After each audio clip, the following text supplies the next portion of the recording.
that one. And then if you go too short, just make it a little bit longer though. You'll get the feel of it. So you put the point in first of all, and then with your 3 fingers, just grip the top. So you're not actually turning the compass that way.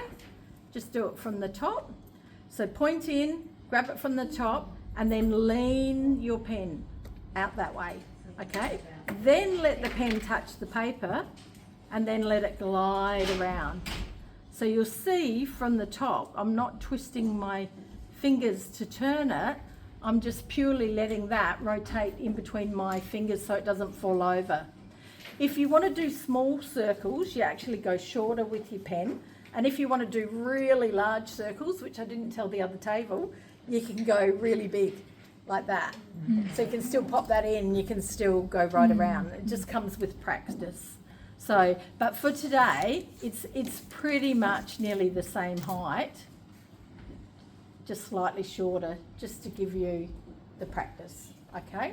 So doing it again, point in, grab it from the top, put it on a lean, then let the pen touch the paper and just let it glide around. Just practice. Yeah. If it slips, see how it slipped there? That's just because the paper's slipping on the table, but you can bring it out just a millimetre or 2 and do another circle to make your circle thicker.